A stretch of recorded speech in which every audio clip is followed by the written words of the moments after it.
Hi, and welcome to the Virgin River Cafe Rewatch podcast. Good morning, Gigi. Good morning, Tracy. How's it going? Going pretty good. How are you doing today? Hanging in there? Having a good week? I'm hanging in there. Let's just say we're glad it's come to an end. Yeah, I hear you. I hear you. So what is your caffeinated beverage for the day? My caffeinated beverage, surprisingly, will surprise you. It's an iced cherry chai. Really? Yes. I figure I'd go a little bit on the wild side today. I needed something special for myself. So I'm going on the wild side today. Nice. Yes. Well, I'm having my triple espresso because it's my Ooh, look at my you. hack. It's my hack because I'm not paying $7 for a coffee, but I really wanted to buy coffee today because I Oh, was hell out. no. So I get a triple espresso over ice, and I tell them to add water because it's a little too strong, 3 espressos. And then I come home and I add my creamer and my flavor, and I even made myself some cold foam with my special creamer, and yeah, so that was really yummy. My flavor, so it's good. Look at you. And it's like Boy, three you dollars really and fifty cents. indulged. Stronger coffee at half the price. Sorry, Yes, yes, yes. that's what we got to do in this economy. We got to save some money on our coffee. Exactly. I know. That's how it rolls. Oh That's my how you roll. goodness. I got to. I got to. All right. Well, let's get started. All right. This is season 4, episode 10.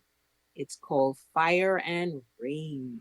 Mm-mm. This is a good one. There's a lot happening on this one. A lot. Okay, so Charmaine asks Jack for support at the baby shower. Mel has a tough conversation with Cassandra. Remember, Cassandra is Mark's mother, so this is her Mm-mm. ex widowed mother-in-law. Uh, And Preacher worries about oh, yeah. Christopher after their call. Oh, there's a lot happening. Lots happening today. All right, now when we left our friends in Virgin River, Mike and Bree were witnessing Calvin on the boat. They finally were able to track him down to some reservoir, body of water that he was hiding on this boat. And they did not hide themselves very well. So much for being a good undercover guy, because they were using their phone and he saw the light. So he kind of got a little suspicious. Something's going on. And as they're looking at him, he hides around to the other side of the boat, and the boat blows up, blows the two of them off their feet.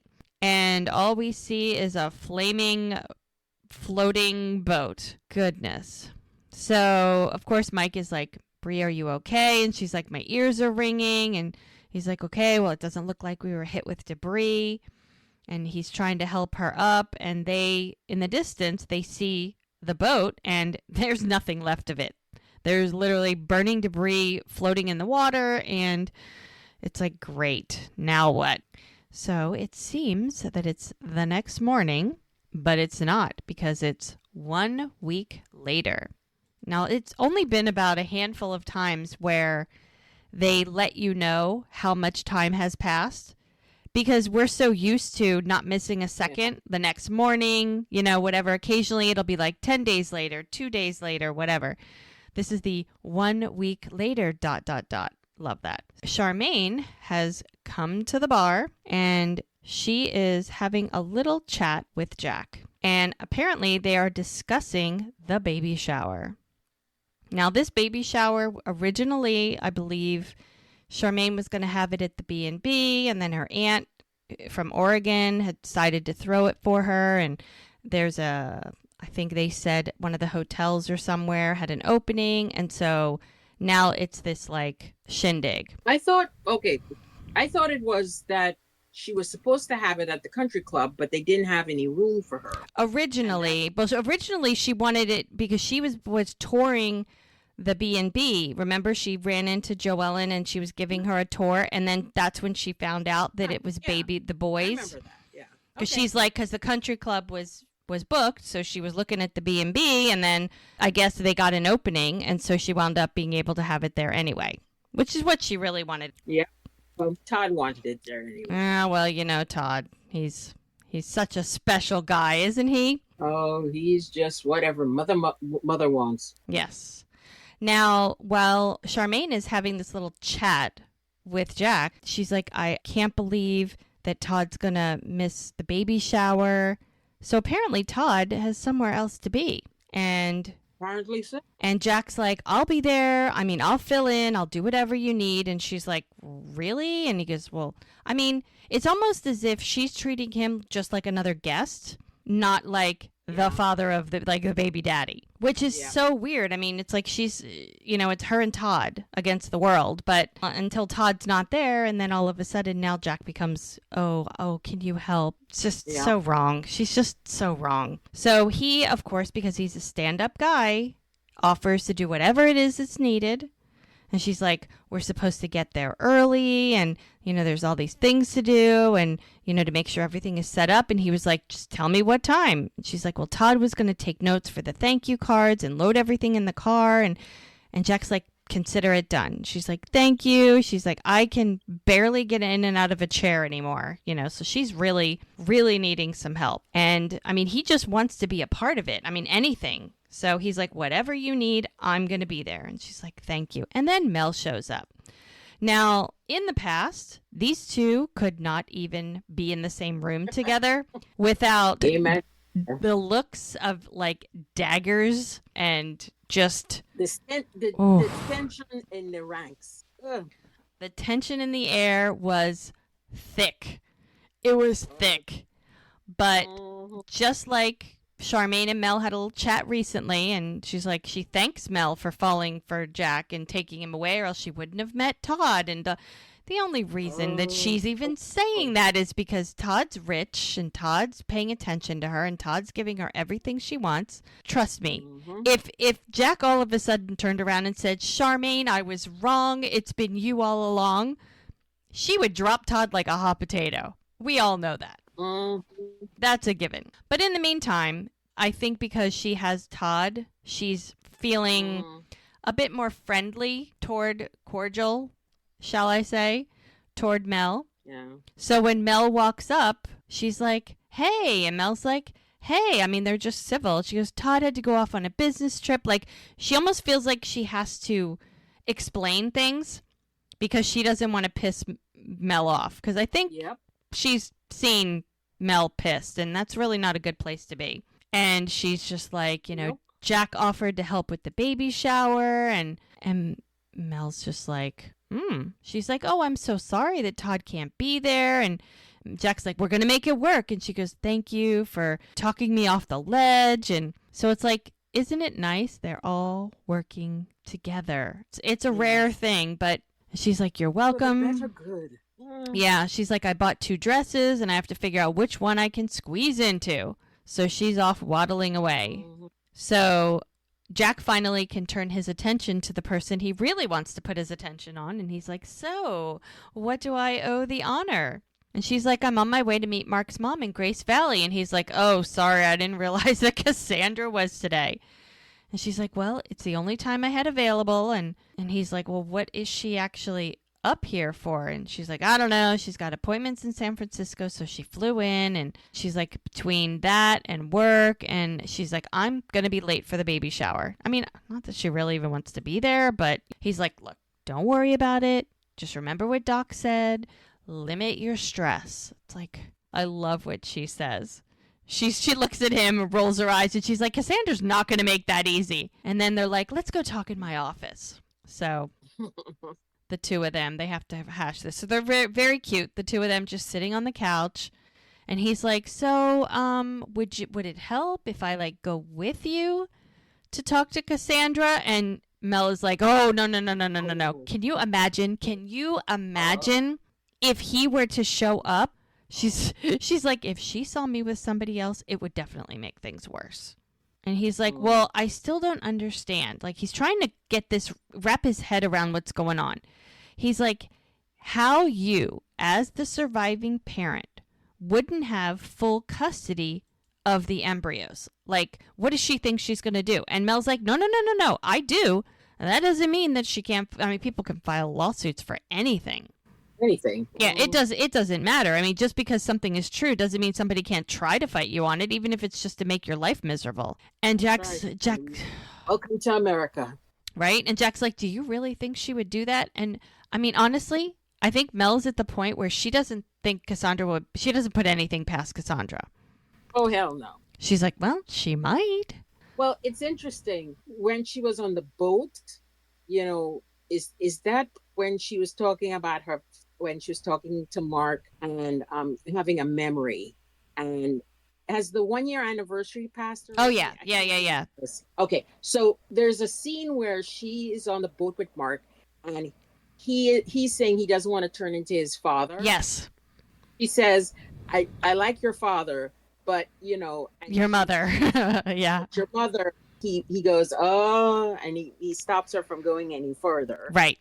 So we got a hint. We got a hint that Mommy Dearest right. was. And the thing about Mel is that she is very much, she gives people the benefit of the doubt. So Yes. the fact that if she doesn't like somebody, you have to know that they have got to be really, excuse the expression, a dumbass. Yeah. Oh yeah. No, they would have had to have done something for her to warrant that kind of feeling. Absolutely. Yeah. For sure. Definitely. 100%. So yeah, she already had feelings. So she's just assuming the worst because, I mean, why wouldn't she think any different? At this point, she's like, if this is Mark's baby, then she will have rights. And she's basically not knowing, and that's one reason why she wants to know who the father is, because she wants to know what kind of fight she's got to get ready for. Oh, yeah. And when Jack hears that she'll have rights, it's like he's perplexed about that, but then it sinks in. And she's like, I feel like I got to be prepared. I have to be prepared for the worst. And he's like, we just got to stay strong and have faith. Isn't that what you tell me?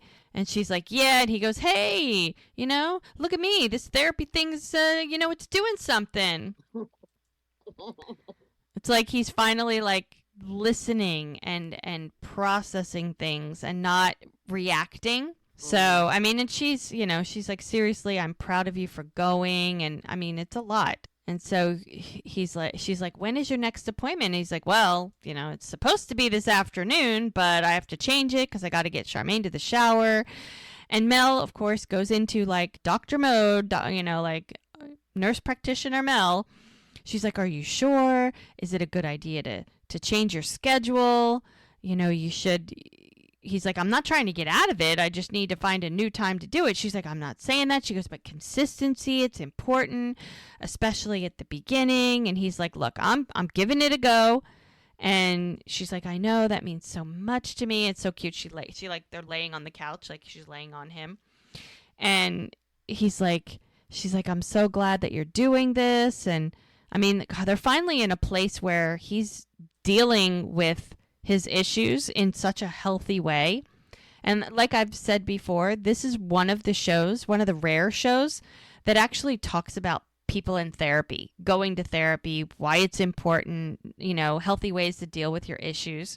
Because it's rare. We usually don't talk about it unless it's like a medical show and they call in the psychiatrist or something because somebody's having a problem, and they usually like skate over it and then move on. That's true. So then Jack says, well, as far as Charmaine goes, he's like, if I can show her that things between her and I don't have to be so bad and so complicated, he goes, maybe we can have one less custody issue on our hands. And Mel's just looking nervous. I mean, I think she knows what it's going to be like heading to see Cassandra. I think she's just dreading it. So we are back at Hope and Doc's, and it looks like Denny and Hope are sitting down to breakfast, and Doc is joining them. And I guess Denny made pancakes, and Doc's like, wow, that's so nice of you. And he goes, oh, I just want to earn my keep. And so apparently Hope wants to steal his recipe because, it's really good. And then he's going to meet up with Lizzie. Him and Lizzie been hanging out a lot together. They're going to go play some kind of frisbee, and Doc's like, I want to talk to you about that center that I found. And apparently Doc has some ideas that he wants to talk to Denny about. And Denny's like, trying to avoid him. He's like, yeah, we could talk about that later. Great. That sounds like a great idea. And he goes, yeah, but don't put it off too long. So Hope goes and she brings some pancakes into Doc and they can sit down and have breakfast together. And so she's like, I was thinking we should do something together. And he's like, do you want to play some cards? And she's like, oh, maybe we should try something new. He goes, oh, yeah, we've been down that road before. She's like, come on, let's get creative. We could go antiquing this weekend. And he's like, why don't you come fishing with me and Bird? And she's like, anything but that. Like trying to find something that they like together. And then she's like, well, there's a craft fair in Eureka. And he's like, I was thinking of taking up bird watching. She goes, why? Why is this so difficult? And he's like, look, lots of couples don't have anything in common. He goes, but if it's important to you, we'll figure it out. So they got to find something that they can do together. So we're back at Jack's bar, and Jack's in the office. Now, remember, he's got to change his appointment with Barry, the therapist. So he gives him a call, and he's like, hey, Barry, it's Jack. I'm sorry for short notice, but we got to reschedule. I'm really, I'm sorry. And he offers him an option. He's like, thanks for being flexible, and I'll see you tonight. So clearly he was able to work things out. He's still going to see him. And just as he's hanging up, Bree walks in. This is a really cute scene. And she gives him a look, and he's like, you're in trouble. Oh, boy. And he's like, what did I do? And she goes, I just got off the phone with Mom. I may have mentioned Charmaine is pregnant. And he's like, why would you do that? She goes, I'm sorry. She caught me before I had my coffee. And he goes, what's the damage? She goes, she wants me to host a shower for the twins in Sacramento. Oh, Lord. And he's like, you don't have to do that. And she goes, oh, no. That is not going to fly with her. And he's like, how about this? We'll tell her that we'll do a reception at the house after the twins are born. And Bree's like, I will happily let you deliver that message. She's like, no problem. He goes, thanks. You're welcome. He goes, oh, in a couple weeks, Brady and I are going to help her move. And Jack's like, you and Brady, huh? Well, that's really taken some turns. And she's like, mm-hmm. He goes, introducing him to Mom. He goes, well, I didn't plan it that way. He just offered to help. And he goes, why didn't you ask me instead? He goes, if this is you being anti-Brady, it's like, no. I'm trying to have an open mind like you requested. I mean, if Brady's willing to do all these things to help, I mean, he's trying, you got to give him the benefit of the doubt. Yep. So Bree's like, okay, all right, thank you. Oh, gosh. So he goes, this is me having an open mind like you requested. She's like, thank you. He's like, you're welcome.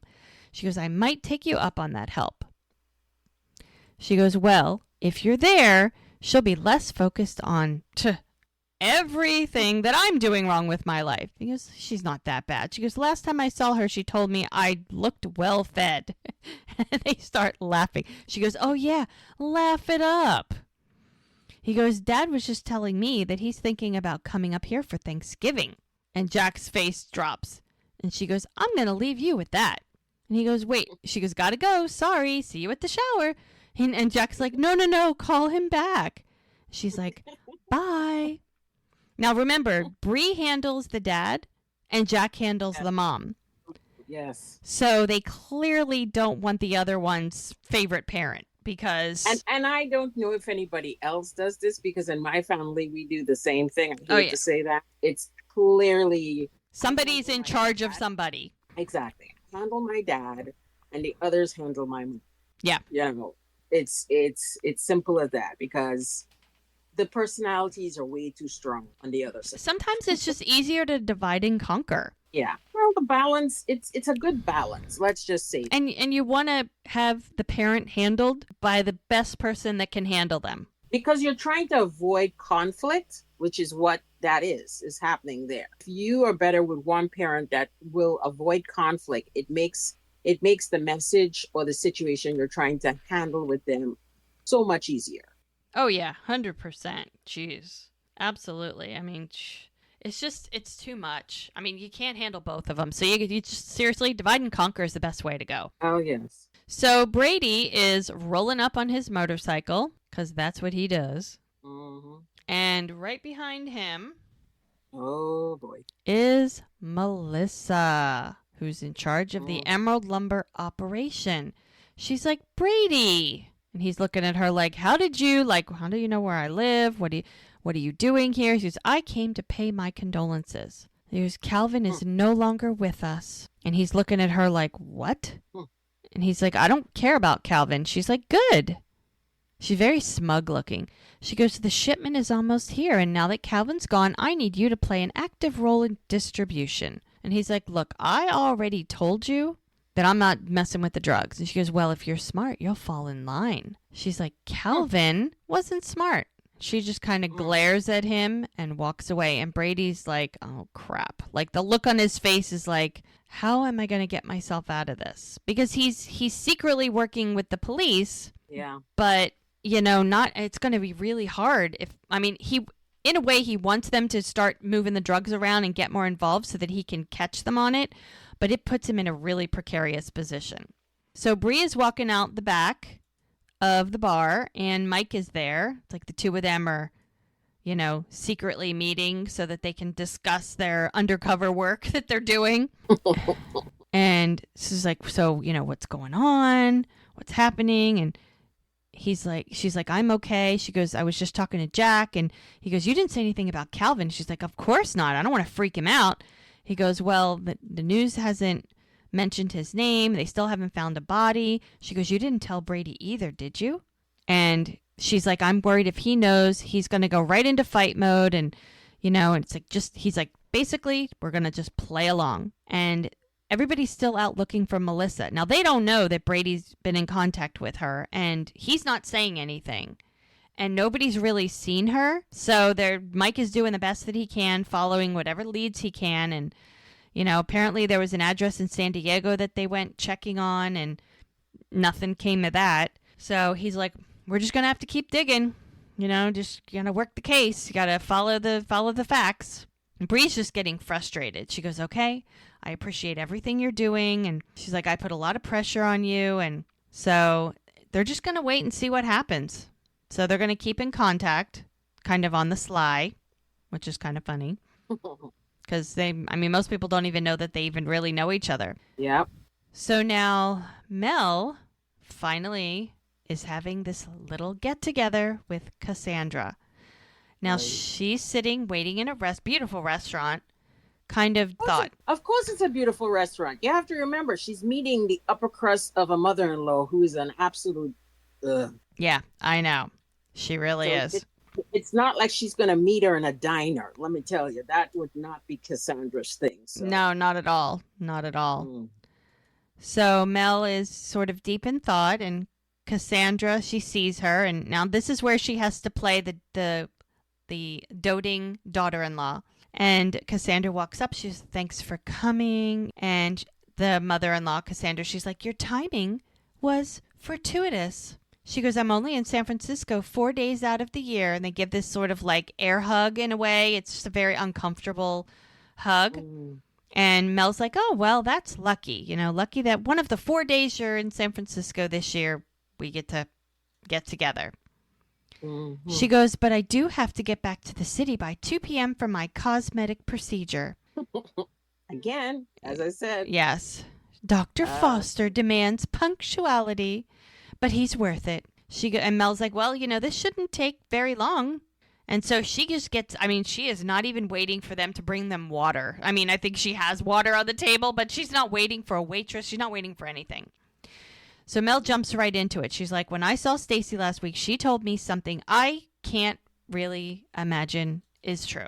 And of course, Cassandra's looking at her like she's got 9 heads. Like, what could you possibly be talking about? And Mel continues, and she's like, she said that you wanted custody of Mark and my embryos.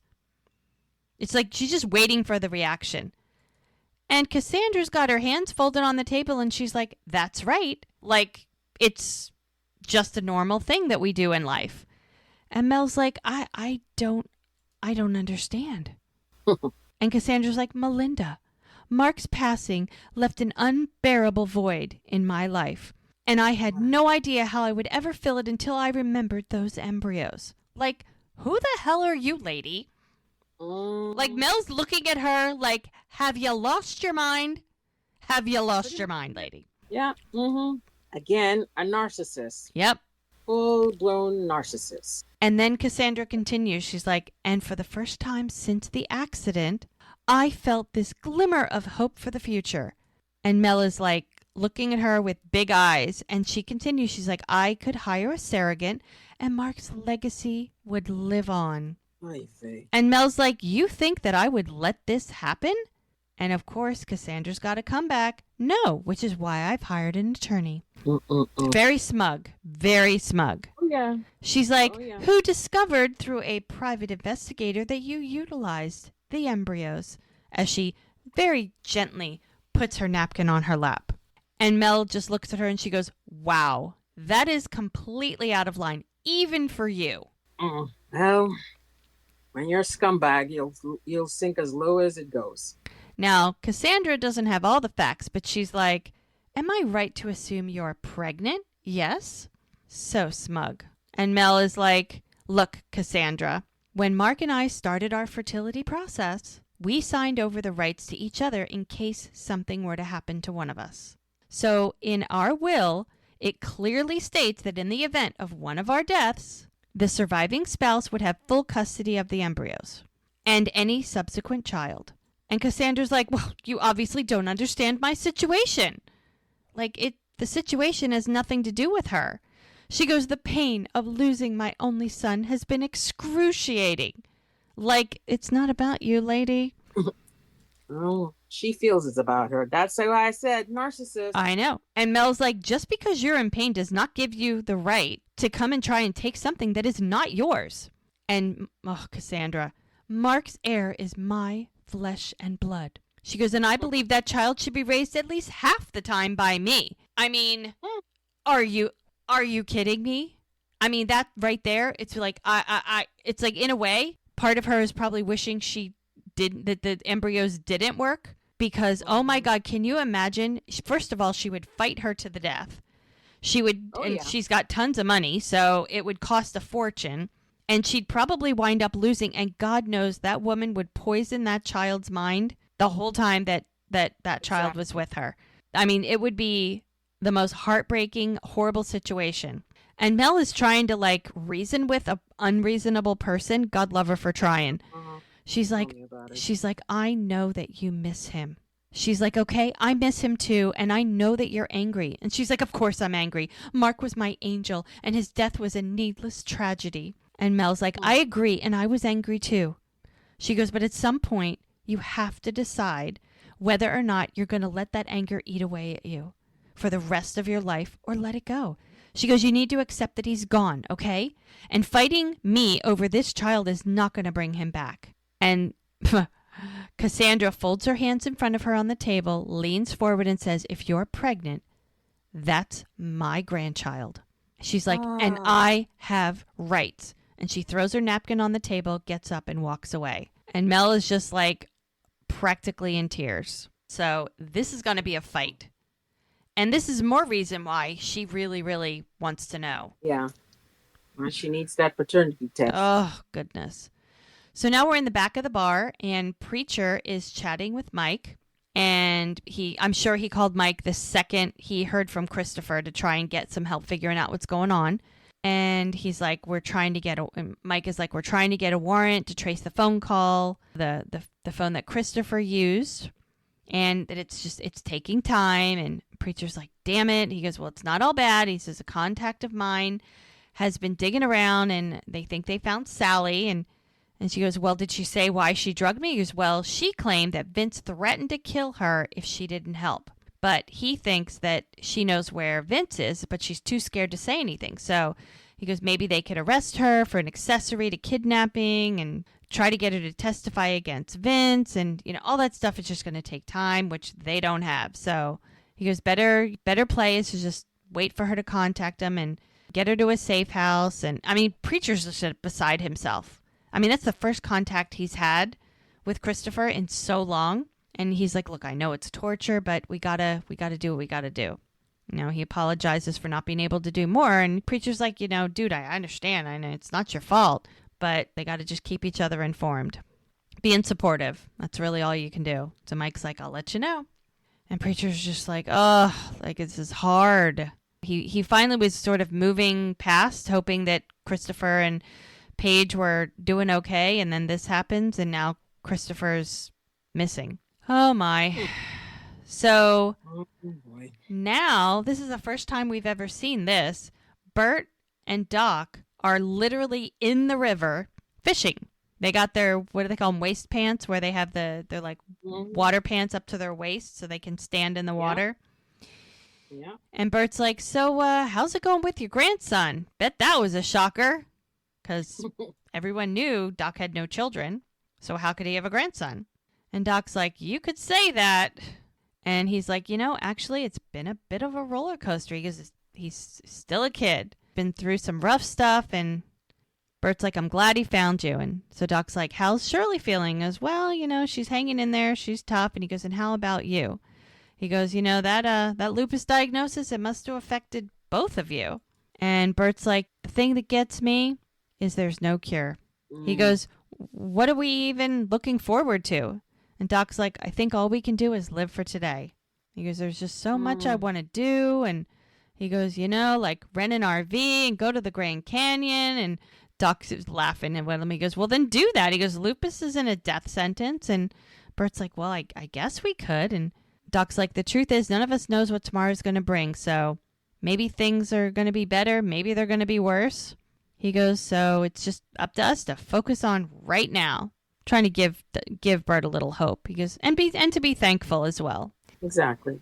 Two old boys, two old friends just hanging out, fishing. Such a small town thing. Yeah. So we're at the park, and Denny was meeting up with Lizzie because they were going to play some kind of frisbee game. So I guess Lizzie's learning how to play. So Denny's trying to teach her, and you got to throw the frisbee into this weird thing and hope that it stays in there. I don't know. It's kind of a weird game. But she does not throw very well. He's trying to teach her, but I don't think it's working out so good. So she's like, well, thanks for inviting me today and for not ghosting me. And he's like, well, why would I do that? And he goes, well, with everything going on with Doc. And he's like, it's really sweet that you're protective of him. And he goes, well, she's like, are things good with you guys? He's like, yeah, And she's like, can I ask you about that stuff, that medication and for anxiety? And he's like, look, don't tell Doc this, but I hate going to the doctor. And it's not like I need them all the time, just sometimes when I think about my dad. And she's like, I'm sorry. It's got to be really terrible. She goes, if you ever want to vent, I'm a really great listener. So he's like, thanks. He goes, look, it's your disc. You're up, which is basically their frisbee. So she's taken another turn, and she almost got it, but apparently she's not very good. So I wouldn't be very good at that either. I know. So Mel is paying for the check because Cassandra has now left the restaurant. Elvis has left the building. She's paying the check, and Bree walks in. And she's like, what are you doing all the way over here? She goes, well, I was meeting with my mother-in-law. And that Bree, has so many connotations. Oh, I know. And Bree sits down and she's like, Mark's mother. And she goes, what are you doing? And she's like, I have a client meeting and this is the nicest place in town. She goes, now, and Bree's like, let's get back to you. She goes, you guys keep in touch? And Mel's like, oh, no, absolutely no. She's like, she's not a big fan of mine. She goes, why did you guys get together? She goes, now because Mel, she doesn't share much, but she'll give you just enough, but not everything. And so how she explains this is she wants something from me, and she's threatening to take legal action to get it. And of course, Bree jumps right into lawyer mode. She's like, okay, but do you have any paperwork to specify ownership? And Mel is like, oh, yeah, and she knows that. And Bree's like, I take it she plans to sue? And Mel's like, uh-huh. She goes, it's amazing to me that somebody can come in and try and take something that doesn't belong to them. And Bree's like, well, in the legal world, it happens all the time. What she wants is non-negotiable, is what Mel tells her. And Bree's like, okay, well, before you hire an attorney, I would be happy to vet them for you. Mel's like, that would be great. Because, I mean, they're basically assuming they're going to have to hire an attorney. So Mel's like, I got to get back to the clinic. And she's like, well, I will see you at the shower. And they're kind of like laughing, like, oh, God. She goes, yeah, it'll be great. But will it? Will it now? So now we have arrived at Charmaine's house. And Jack is there to pick her up. And he's looking around at this little swanky digs that she's got. And he's like, wow, this is a nice place. And she's like, yeah, it's twice the size of the other one. And you should come see it. And she's like, oh my gosh. And he's like, what? And she's like, what if the caterer forgot to pick up the cake? And he's like, well, didn't you say there's like an entire dessert bar? And she goes, yeah, but you know, I just want everything perfect. And he's like, yeah, I get that, but it's a party. Gotta enjoy it. Because it's all about how it looks. Of course. Of course. So she's very appreciative of Jack. She's like, thank you so much for coming early. And I hope I didn't mess up your schedule. And he's like, look, I said I'd be there for you and I'm here. And she's like, she looks at him. And I mean, this is probably one of the first nice things that she has said to him in a really long time. Like, she does not give compliments. She's been fighting with him this whole time. She turns around and she looks at him with a genuine smile. And I think she really does mean this. She's like, you're going to be a great dad. And he's like, that's nice of you to say. And she goes, well, I can be nice. And she goes, well, what about you and Mel? You guys talk about having kids? Now, remember, nobody knows she's pregnant. And it's like she caught a deer in headlights. He's like, what? And she's like, you're going to get married at some point. And she does seem like the mom type. And he's like, you know, I haven't really given it much thought. And she's like, you're lying. And he's like, what? She goes, your nostrils flare when you lie.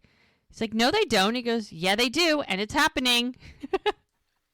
So he's trying to cover it up. He goes, okay, fine. It crossed my mind. She goes, that's all I'm going to say on the matter. Well, geez, was it so hard to share? He goes, I don't know why you keep everything bottled up. He goes, you know, it's the way I'm wired. And she goes, you should be shouting at the rooftops because you found the woman of your dreams, as she's fixing his collar. How nice of her to do that. And he goes, it's so nice you found the woman to spend the rest of your life with. And he's like, I did not think I'd be getting married again, let alone have a bunch of kids. And Charmaine says, yeah, my aunt says the universe has a really twisted sense of humor. Yeah, and they both are just laughing. She's like, oh, yeah, I think she was right. And as they're walking out, they're cracking up because he went from 0 to 3 kids in a heartbeat. Oh, goodness. So now we're at Hope's house. And guess who comes over? She opens the door and she's like, thank you for coming over. And Muriel says, you said it was an emergency. She goes, I'm working with a deadline. I was wondering if you would teach me how to play, and she points to the backgammon board, before Vernon comes home. And Muriel's like, you want me to teach you how to play backgammon? She's like, you're right. When you said it out loud, it kind of does sound like this. Okay, you're free to go. Like, she goes, no. She goes, it would be a privilege for me to teach you. And Hope is just like, oh, man. Kind of like, shoot. You know, like she really didn't want to be in this position with Muriel. Yeah, she's not sure if that was a good idea to begin with. She probably should have thought that out a little bit better. Mm-hmm. And she's like, but it really isn't an emergency. And Hope, who knows? So at the same time that all that is going on, Mel has gone back to the clinic and she is on the phone looking for a specific kind of a lawyer to help her with the situation. So as she's on the phone, she's like, hi, my name is Mel Monroe. I'd like to schedule a consultation. Mornings are fine. And she's like, I'm about 8 weeks pregnant. And just as she says that, guess who opens the door? Cameron. All the people. Cameron. To be fair, the door was not shut all the way. It was cracked open.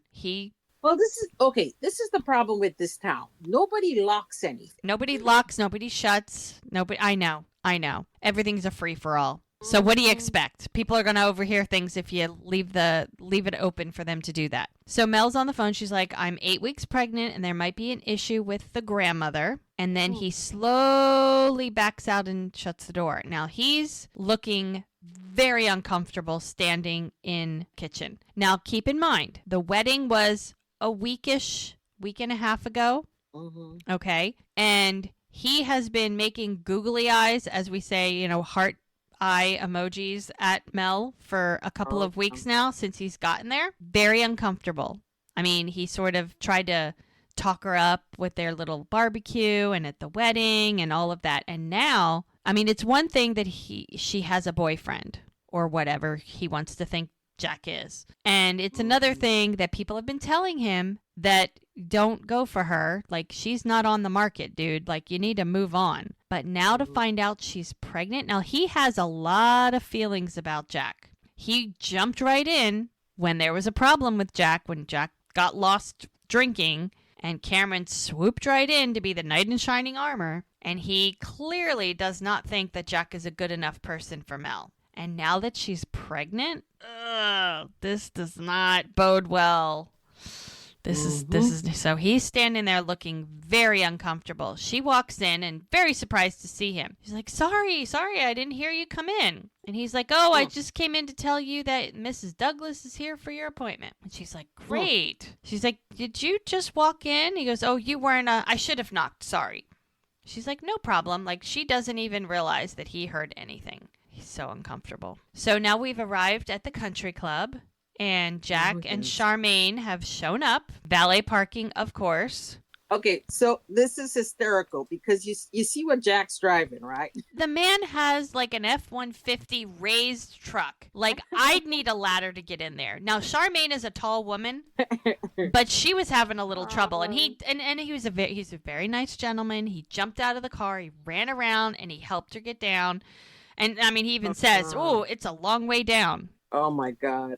But I just think it's so funny that he's coming to a country. Now, this is his vehicle, so yes. I get it. But I'm sure this kid is so used to driving much fancier cars. Definitely much fancier cars. Yeah. So they're looking at everything, and he's like, wow, fancy. And she's like, yeah. And then the phone rings. And he's like, oh, I got to take this real quick. And she's like, don't take too long. I'll be back. And there's these signs out front. It says, welcome to the Double Trouble baby shower, with blue balloons and everything.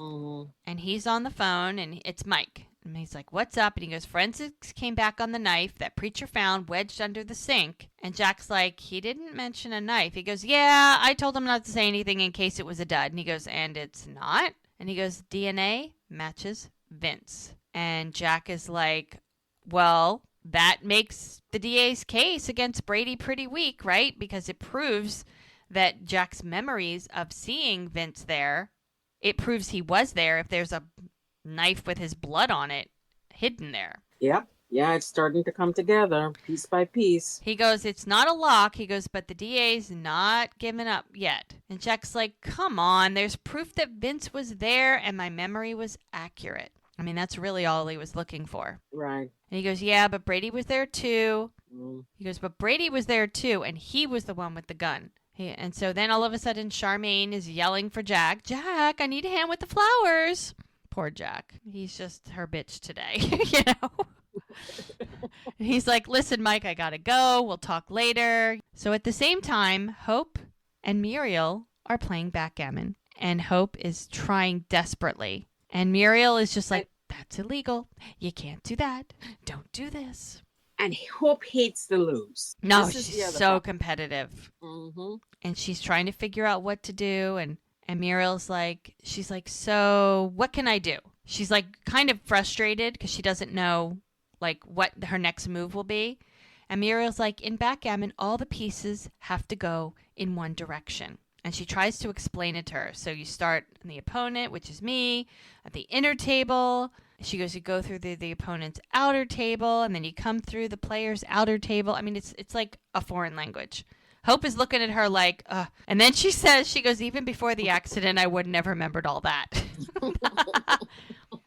And Muriel's like, it just takes practice and patience. And she goes, patience and me don't get along. It's true, though. She has no patience about anything at all. Patience is a virtue, and that is not something that Hope has. Yeah, none whatsoever. She says, Vernon and I will just have to lead separate lives. And Muriel's like, okay, what's really going on here? And Hope finally explains. She goes, if I tell you, you'll make fun of me. And Muriel's like, I would never do that. And Hope's like, really? She goes, okay, fine. I promise you that in this instance, I will not make fun of you. So Hope decides to share. She's like, well, I was in the community garden and it was like Lily was there talking to me. She goes, I'm obviously missing her and thought if Vernon and I could find more things to do together, that I feel less lonely, hence the backgammon. She's like, correct. However, the experiment failed, but I appreciate you trying. So Muriel's like, look, let's do this. She goes, I'm going to make you a cheat sheet. She goes, that way you don't have to remember everything all at once. And she goes, why are you being so helpful? And Muriel's like, because you're my friend and I want to see my friends happy. Hope is just almost shocked that she, that she's actually going to help her. So now it looks like Doc and Bert have completed their fishing experience. Bert's got all of his stuff packed up and he's off. He's leaving. And Doc is just chilling in the chair, looking out over the lake, enjoying the atmosphere, and his cell phone starts ringing. And it's a message from Denny. He says, I know you're upset with my decision. Can we talk more tonight? So that should be interesting. I know. So Doc's just thinking, how do I handle this? What's the best way to handle this? Great music in the background. Always good music. So we're back at the shower, and there's music playing, and there's balloons everywhere. There's a chocolate fountain. I mean, it's really over the top. And the 50 million desserts and giant teddy bears and presents, and Jack's just sort of standing there, just kind of keeping an eye, and Bree walks in. And as she's walking in with a basket, like her gift, someone walks up to her, hands her a bingo card and a bingo blotter, and she spots Jack. She goes, makes a beeline right over to him. She's like, hey, and she hands him the present. And she goes, nice. Are we really playing baby bingo? And Jack's like, I don't know. I'm not in charge. I just work here, which is so true. Yep. He's the catch me guy. Oh, yeah. Catch me this, catch me that. Exactly. Catch me So just as Bree and Jack are figuring out what the heck is going on, Charmaine walks up and she goes, oh, Bree, great, you're here. She's like, Jack, there's a bunch of presents out front. Can you bring them in for me? As I said, the catch me boy. Yep. And he's like, sure. And she goes, thanks. And Bree's like, I just got here. She goes, well, I don't mean to brag, but the champagne is Dom. So I can't have any. You should indulge. Okay? And Bree looks at Jack, rolls her eyes, the best roll you could possibly give. And she's like, she's a lot. And Jack's like, she's just excited. She's just excited. And he's like, I'll be back. Because, he's got a job to do. And he's off to move the presents. Now, she's got herself a glass of champagne. And she's now where Jack was, just kind of checking out the scene. As Mel walks in, also with a present. And she's sort of like, wow. And she looks at Bree. And Bree looks at her. And she looks at Bree. And Bree looks at her. And they're just like, wow. Like, And the two of them are like, I mean, the looks on their faces is hilarious. And she's like, hi. And she's like, hey. And Bree's like, so, what do you think about all this? And Mel's like, it's a lot. And Bree's like, yeah, that's what I said. And she's like, yeah. I mean, the two of them, they're like laughing. Oh, Lord, yes. Bree's like, so, how much do you think they paid for those centerpieces? And Mel's like, a lot. And Mel's like, I don't know, but they're gorgeous. I agree with that, too. Bree's like, oh, come on. Don't be so nice. Dish with me. And Mel's like, okay, well, I mean, the oysters are way over the top for a baby shower. And they're like, yeah, they're laughing. And then Mel's like, but to be honest, I can't wait to get my hands on that cake. And Bree's like, oh, yeah, that's happening. And then her cell phone rings. And so she's like, oh, hang on 1 second. Let me grab this because it might be work. So she takes the call. She goes, hang on a second. Let me grab this. And Mel's just kind of standing there, kind of feeling awkward, sees a table for presents and goes to put that someplace. So Bree answers and she's like, hello. And she hears a voice that is familiar. Someone named Dawn says, hey, beautiful. And the look on her face, it's like all the color has been drained from her face. She almost looks scared. And he's like, so I've got good news. I'm up for partner, but I need you to vouch for me. And she's just like deer in headlights. Yep. Like she doesn't even know what to say. And he's like, Stella told HR that I was harassing, which is a flat out lie. And Bree's like, you want me to do what? And he's like, just call Phil and, tell him that I wasn't the reason that you left. And she's like, I did leave because of you.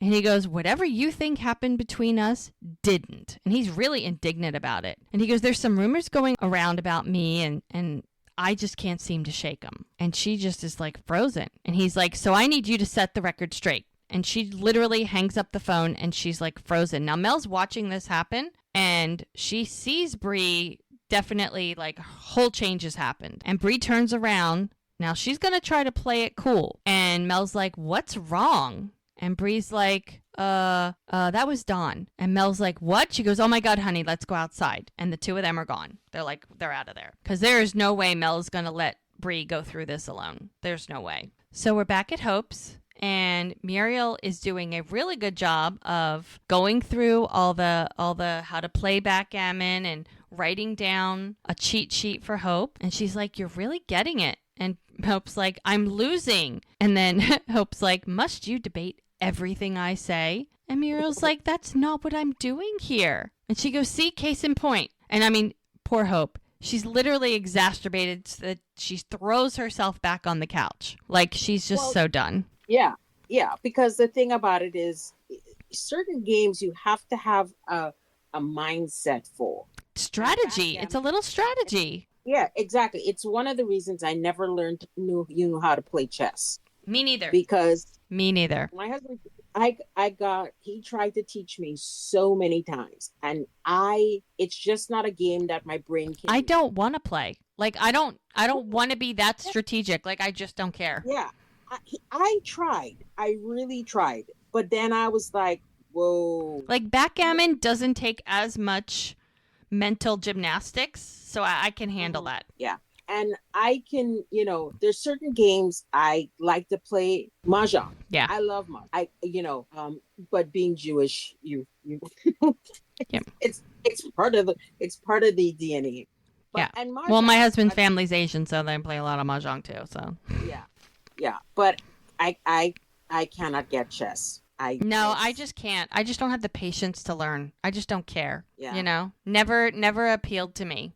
I think it's fascinating and it's interesting to watch people play. There was this show on Netflix all about this girl who was a world-renowned chess player. Yes. Really good. I didn't even want to watch it because I could care less about chess, but I think I was in the middle of like, oh my God, there's nothing on and I need something to watch and it was really good. But I just don't care about the game. It was all about the story. Yeah. So Muriel is like, all right. She's trying to help her. She's like, no more bickering. She goes, let me ask you something. Have you noticed a little something off between Nick and Joellen? And she's like, no. And she goes, I'm not one to gossip. She goes, yeah, right. She goes, do you want to hear or not? And she goes, well, apparently they got into some kind of an argument at Joey's wedding. Here is Muriel sharing some gossip. And Hope is like, you didn't see them? She goes, no, but it's probably nothing. She goes, married couples fight all the time. Just ask Vernon. She goes, and Muriel's like, yeah, that's true. This has been really nice. She goes, you and I aren't the best of friends, but if you're ever feeling lonely, please know that you are welcome to come over. And Hope's like, that's a kind offer. And she goes, I know what loneliness feels like. And it's not like the being alone that hurts. It's feeling that no one cares. She goes, and I'm here to tell you that I care. Such a nice thing for Muriel to say. And Hope's like, I care too. And so they continue with their game. And it looks like Hope did not have a good She's not doing well. So Denny and Lizzie are back at the bar and they're having some lunch and they're continuing to talk about their Frisbee game. Even though that he let Lizzie cheat, she still didn't win. So, and also Ricky is having lunch with his grandma, Liddy. She says that she's going to get a taxi to take him to the bus so that he can go do boot camp. And Ricky's like, no, Jack is driving us to the bus station, remember? And she's like, oh, that's right. It's hard to believe that you're going to be leaving in a few days. And seems like yesterday you were running around in diapers. She goes, you were so cute. You had these little curls and your mother never cut your hair. And truth be told, most people thought you were a girl. And he is like lost staring at Lizzie eating with Denny. And Liddy's looking at him and she's like, Ricky, is your food okay? And he's like, oh, yeah. Sorry. No problem. Gosh. She's like, I know how hard it is to lose someone you love. So sad. Well, that's what happens when you're dumb.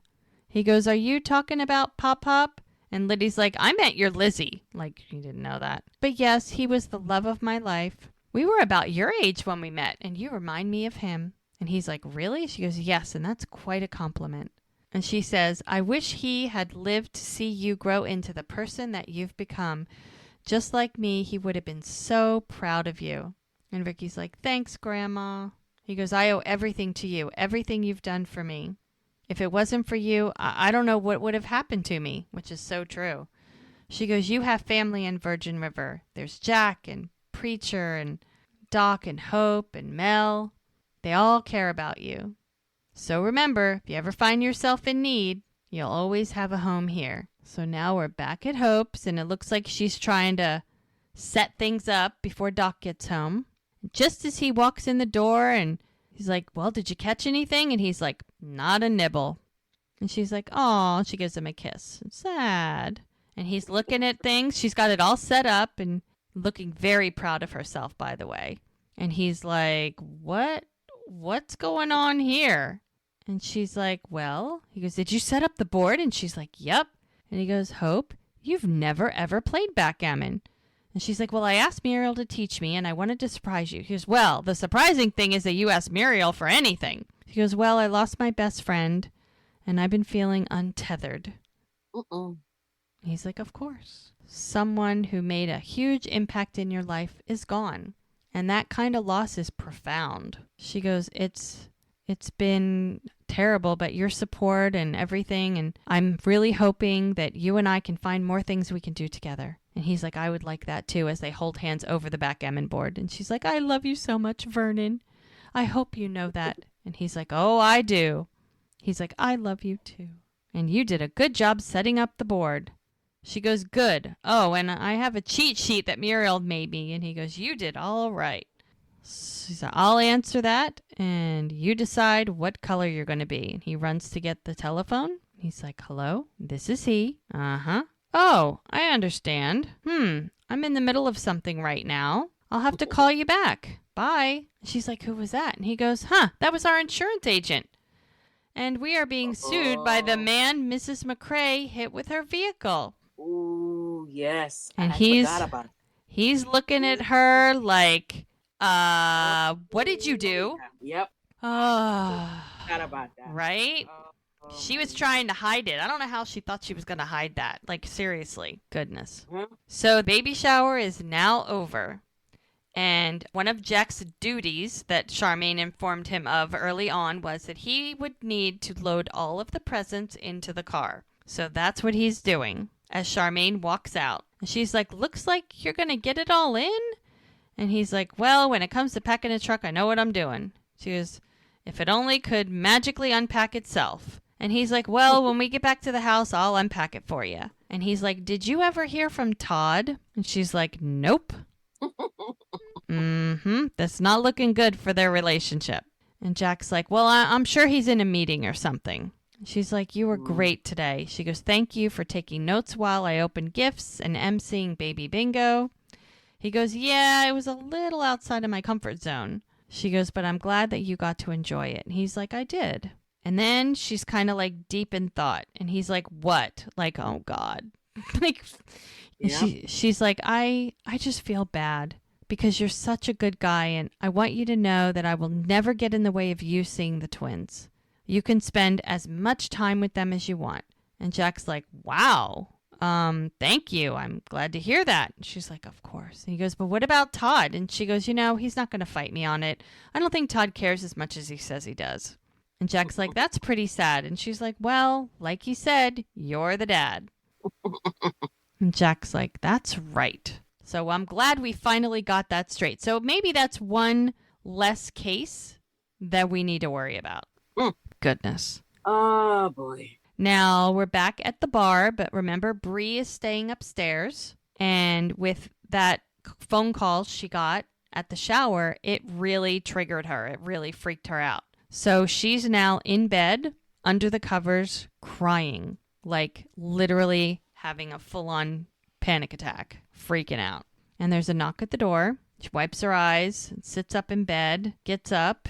She goes to get the door, and it's Brady. And he goes, hey, they took out Calvin. And he's like, babe, what's wrong? Oh, boy. And she gets back in bed, and she's sort of curled up in a ball. And he's like, did something happen? Are you hurt? He's like, did someone threaten you? She goes, no, not like that. And he's like in protection mode. He takes his jacket off, and he sits down across from her. And he's like, hey, I want to help, but I can't if I don't know what's wrong. And he tries to touch her, and she pulls back, and she starts crying. And he's like, but if you don't want to tell me, that's okay. We can, it's okay. We can just sit here. And she kind of shakes her head. And she's like, I can't say it out loud. He goes, hey, I understand. He's like, when I first got back from Iraq, there were some nights where I was in my head, and it was bad. He goes, I couldn't talk about it, so I just started writing stuff down. She's like, did it work? And he's like, yeah. I mean, you can have someone read it, or you can throw it away, whatever you decide. And you just got to get that poison out. And she's kind of crying, and she's like, will you stay with me tonight? He goes, I'm not going anywhere. And she just finally reaches out and hugs him. So he just kind of wraps his arms around her and hugs her, because it's what she needed. She needs to feel safe. And Yeah. So we're back at the cabin, and Mel is sitting on the couch looking like that's the face of defeat. Because after the conversation she had with Cassandra, I mean, that woman is going to just make her life so miserable, and she just doesn't even know what to do. And Jack gets home, because remember, he had to deal with Charmaine and unpack her and everything. And he's like, hey, he goes, I took one of these for you, and it's one of the centerpieces. And she's like, oh, that's sweet. Thank you. And he lays it on the table, and he takes his jacket off, and he goes, it was really nice what you did today. And he goes, well, she was pretty bummed about Todd, so I did what I could. And she's like, well, I could tell she really appreciated it. And he's like, good. And she goes, come sit with me, because she's sitting on that cute little couch with the coffee table in front of it. Yeah. She's got her feet up on the coffee table, and she's just kind of sitting there. And so she invites him to come sit next to her, and he's like, my pleasure, not really knowing what's going on with her. And he sits down, and he holds her, and he takes her legs and puts them over his lap, and he's like, come on in here. And he gives her a big hug and a kiss, and she's kind of just resting her head on his chest. And he's like, what are you thinking about? And she's like, I'm just wondering how much more of this we can take. And he's like, you mean Cassandra?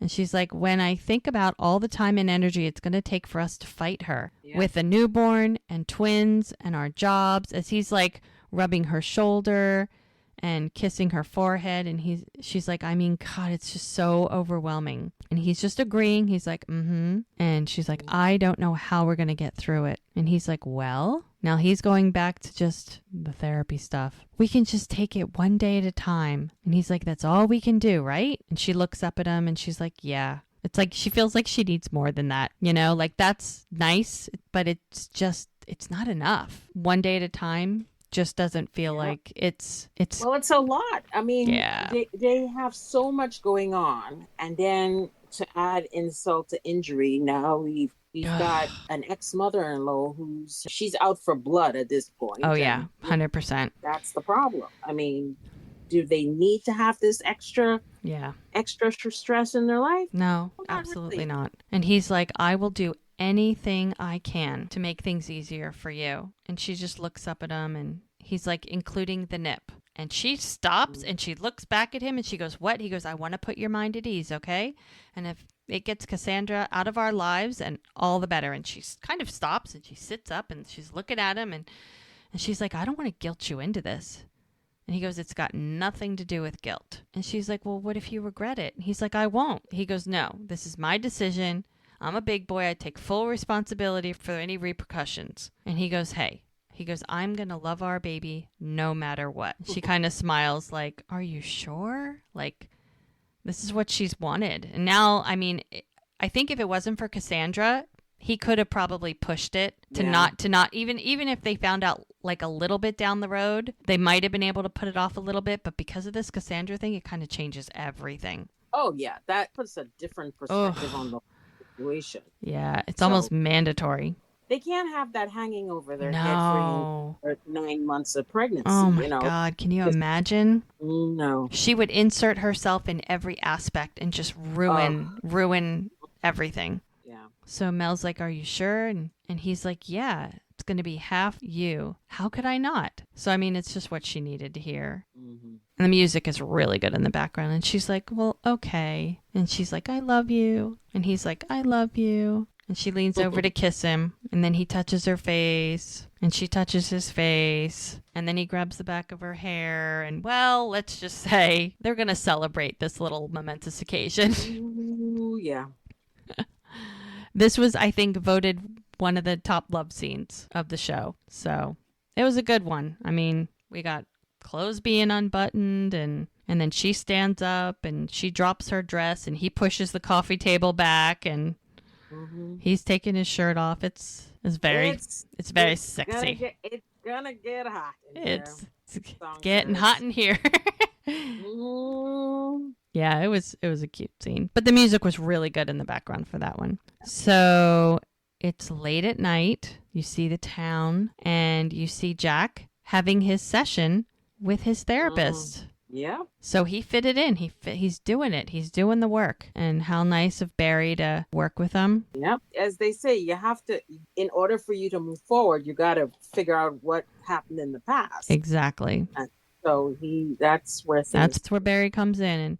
And Barry's asking him, he's like, "How did you feel after our last session?" And Jack's like, "I felt fine." And he's like, "And today was a good day." He goes, "So I don't really feel like there's much to talk about." And Barry's like, "And how was the shower?" And Jack's like, "Yeah, Charmaine's husband wasn't there, so it was really the first time that I actually felt like I was a part of the pregnancy." And Barry's like, "Sounds like you and Charmaine are starting to make some strides." And he's like, "Yeah, it's important that our relationship is civil for the sake of the twins. And I never want the boys to feel like, they got to choose between us." And he goes, "I'm still pretty freaked out about having twins." He goes, "So I'm just grateful that they'll have each other's backs." And he goes, "So on your intake form, you said you have an older brother?" He goes, "What's your relationship like with him?" And Jack freezes. And you could tell his eyes are tearing up. It's like no one ever discussed this with him. They never dealt with it. And he just doesn't even know what to say. He's like, well, and he's getting very teary.